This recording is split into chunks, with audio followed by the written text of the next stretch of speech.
வரி குதிரை கருப்பா வெள்ளையா? வரி குதிரைகளை நீங்கள் எல்லாமே பார்த்துருப்பீங்க, படத்தில் பார்த்துருப்பீங்க, இல்லைன்னா வீடியோலலாம் பார்த்துருப்பீங்க. அதில் வந்து பார்த்திங்கன்னா கருப்பு வெள்ளையாகவே இருக்கும் அதனுடைய உடம்பு ஃபுல்லாக. உண்மையிலே அது கருப்பா அல்லது வெள்ளையா அல்லது கருப்பு வெள்ளையா அப்படிங்கிறத இன்றைக்கி நம்ம தெரிஞ்சுக்க போகிறோம். அதாவது அதனுடைய இயல்பான நிறம் என்ன அப்படின்னு பார்த்தீங்கன்னா கருப்பு தான் அதனுடைய நிறம். ஆனால் அது என்ன பண்ணுன்னா அதில் வந்து வெள்ளையாக கோடுகள் வந்து வருது. அது வந்து முதிர்ச்சி அடைந்த குதிரையில் தான் அந்த மாதிரி பார்க்க முடியும். சின்ன கன்றாக இருக்கக்கூடிய மாதிரி சின்னதாக இருக்கக்கூடிய வரி குதிரையெல்லாம் பார்த்தீங்கன்னா அதில் ரொம்ப நல்லாவே நமக்கு தெரியும், கருப்பில் தான் இருக்கும். அந்த குதிரையே கருப்பாக தான் இருக்கும், வெள்ளையாக அங்கங்கே டாட்டாக இருக்கும். வளரத்தான் அந்த புள்ளிகள் எல்லாம் என்ன செய்யுது, கோடுகளாக மாறி வரியாக அதில் வந்து விழுது. எப்படி தென்னை மரத்தில் வந்து வரியாக இருக்குமோ அந்த மாதிரி குதிரையின் உடம்பு முழுக்க வரியாக அது வருது. எதனால் அந்த குதிரையில் இந்த மாதிரி வரி வருது, அது எதனால் அதுக்கு நன்மை ஏற்படுது அப்படிங்கிறது தான் இன்றைக்கி தெரிகிறோம். அதாவது அந்த குதிரைகளில் வந்து பார்த்திங்கனாக்கா கருப்பு வெள்ளை இந்த ரெண்டு நிறத்துக்கும் ஒரு சக்தி உண்டு. வெள்ளை வந்து எந்த ஒரு பொருளையுமே வந்து வெளிப்படுத்தக்கூடிய தன்மை உண்டு, ரிஃப்ளெக்ட் பண்ணும், எதிரொலிக்கும், பிரதிபலிக்கும். கருப்பு வந்து எல்லாவற்றையுமே அப்சர்வ் பண்ணும். அதனால தான் பாருங்கள், வெயில் காலத்தில் போகும்போது தலை ரொம்ப சூடாக இருக்கும் நமக்கு. ஏன்னா கருப்பாக இருக்கிறதுனால மொத்த சூடு தலை வந்து உள்வாங்கிக்கிடும். கருப்பு கலரில் நம்ம கொடை குடிச்சிட்டு போவோம், பார்த்திங்கன்னா தெரியும். ஏன்னா கருப்பு வந்து என்ன பண்ணும்னாக்கா எல்லாத்தையுமே அப்சர்வ் பண்ணும், ஹீட்டை அப்சர்வ் பண்ணும். ஆனால் இதே நம்ம ஊரில் உள்ள கார்கள் மகிழுந்துலாம் பாருங்கள், அவனுடைய டாப் வந்து பார்த்திங்கன்னா வெள்ளை நிறத்தில் அம்பாசிடர்லாம் ஒயிட்டில் இருக்கும். ஏன் அப்படின்னு பார்த்தீங்கன்னா அது வந்து ரிஃப்ளெக்ட் பண்ணும், வெயில் வெப்பம் வந்து உள்ளே வராத அளவுக்கு வெளியில் அனுப்பும். அப்போ இந்த வரிக்குதிரைகள் என்ன செய்யுது அப்படின்னாக்கா அதிகாலை நேரத்தில் சூரியனுடைய வெப்பத்தை இந்த கருப்பு நிறத்தில் இருக்கிற பகுதி வந்து உள்ளே இழுத்து கொஞ்சம் உடம்பை எப்போவுமே கதகதப்பாக வைத்து கொள்வதற்கு அந்த கருப்பு பயன்படுகிறது. அதே குதிரைகள் மத்தியான நேரம் ஆன உடனே அதிகப்படியான வெயிலிலிருந்து தங்களை பாதுகாத்து கொள்வதற்காக அந்த வெள்ளை நிற தோலில் இருக்கக்கூடிய அந்த பகுதிகளை வைத்து அந்த வெப்பத்தை வந்து உள்ளே வராமல் அது வந்து எதிரொலிக்க செய்து உடல் வெப்பத்தை சமப்படுத்துது. அப்போ நீங்கள் ஒன்று கேட்கலாம், காலையில் ஒரு வேளை அந்த வெள்ளையில் இருக்கிற பகுதி சூரிய வெளிச்சத்தை வெளியிட்டு மதியான நேரத்தை அந்த கருப்பு உள்ளே இழுக்கத்தானே செய்யும் அப்படின்னு சொல்லலாம்.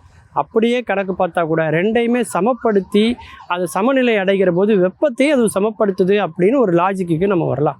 அந்த மாதிரி உடல் வெப்பத்தை வந்து ஒரே சமநிலையில் வைத்து கொள்வதற்கு தான் இந்த கருப்பு வெள்ளைங்கிற கோடுகள் பயன்படுது. இந்த கருப்பு வெள்ளை கோடு பார்க்கறதுக்கு எல்லாத்துக்கும் ஒரே மாதிரி நமக்கு தெரியலாம். ஆனால் நம்ம கை ரேகையில் எத்தனை வகை இருக்கோ, கண் விழித்திரையில் எப்படி பல வகைகள் இருக்குதுன்னு சொல்கிறாங்களோ அது மாதிரி தான் இந்த வரி குதிரைகள்லேயும் ஒரு குதிரை மாதிரி இன்னொரு குதிரை கிடையாது. அந்த வரிகளில் நிறைய வித்தியாசம் இருக்கும். அதை வைத்துக்கொண்டு இது எந்த குதிரை அது வேறு குதிரை அப்படின்னு கண்டுபிடிச்சிடலாம். இப்போ புலிகளையெல்லாம் கணக்கெடுக்கிறாங்கல்ல, அப்போல்லாம் பார்த்தீங்கன்னா இது ஏற்கனவே கணக்கெடுத்த புலியா அல்லது இது கணக்கெடுக்காத புலியானலாம் எப்படி கண்டுபிடிப்பாங்கன்னா அதில் உள்ள கோடுகள் வரிகளை வச்சு தான் கண்டுபிடிப்பாங்க. அந்த மாதிரி இந்த வரி குதிரையில் உள்ள ஒவ்வொரு வரிக்குறியுமே தனித்தனியாக யூனிக்னஸ் ஆனதுன்னு சொல்லலாம். பொதுவாக வந்து பார்த்திங்கன்னா ஆடு மாடு இதெல்லாம் எங்கேயாவது இருந்துச்சுன்னா அந்த ஈக்கள் இல்லை கொசு அந்த மாதிரி சின்ன இதெல்லாம் வந்து அது வந்து மொய்த்து கொண்டே இருக்கும், நம்ம பார்த்துக்கலாம். ஆனால் வரி குதிரை மேலே மட்டும் பார்த்திங்கன்னா இது வந்து கிட்டத்தட்ட பக்கத்துலேயே வராதுன்னு சொல்லலாம். அப்படியே வந்தாலும் 1-2 தான் இருக்கும். ஏன்னா இந்த கருப்பு வெள்ளை அப்படிங்கிறதுல வந்து அந்த பூச்சிகள்லாம் கன்ஃபியூஸ் ஆகும், எந்த இடத்துல உடம்புல உட்கார்றது அப்படிங்கிறதுல அதுக்கு ஒரு குழப்பம் இருந்துக்கிட்டே இருக்கும். அதனாலேயே இந்த மாதிரி எந்த ஒரு தொற்று உண்ணிகளும் அதை வந்து பக்கத்திலே அன்றதில்லை அப்படின்னு சொல்லலாம். அது மட்டும் இல்லாமல் இந்த சிங்கம் அது எப்படி வந்து வேட்டையாடும் அப்படின்னு பார்த்தீங்கன்னா மான்கள் கூட்டத்தை அது பார்க்கும், தொலைவில் இருந்து பார்க்கும். பசி இருந்தால் மட்டும்தான் ஆண் சிங்கம் வேட்டையாடும் இல்லையா, இல்லைன்னா பேசாமல் தூங்கிட்டு தான் இருக்கும் எப்போதும், அதுக்கு வேலை அதுதான். அது மாதிரி தூங்குற ஆள் உலகத்திலே சோம்பேறியை பார்க்க முடியாது சிங்கத்தை. அப்படிப்பட்ட சிங்கம் வந்து பார்த்திங்கனாக்கா தொலைவில் இருந்தே எந்த மானை வேட்டையாடணுங்கிறத பார்த்துட்டு அந்த மானை நோக்கி துரத்தி ஓடும். அப்போது வெளியிலிருந்து சிங்கம் பாய்துனோடனே மான்கள் கூட்டம் 4 பக்கம் செதறி ஓடும். அப்படி செதறி ஓடும்பொழுது சில மான்கள் அந்த சிங்கத்தினுடைய பாதையிலேயே சில புள்ளி மான்கள் வந்து விழும். ஆனால் அந்த புள்ளி மான்கள் மீது சிங்கம் ஆசைப்படாது. வாழ்க்கையிலையும் கூட நம்ம லட்சிய பந்தயத்தில் போகும்போது நம்ம தேடி சில புள்ளிமான்கள் வரும். ஆனால் அந்த புள்ளிமான் மேலே நம்ம கவனம் செலுத்தக்கூடாது, நம்முடைய லட்சியமான எதுவோ அதை நோக்கி போகணும். அப்படி அந்த சிங்கமானது அந்த மானை நோக்கி போய் அதை கரெக்டாக குறி வச்சு அடிச்சிடும்.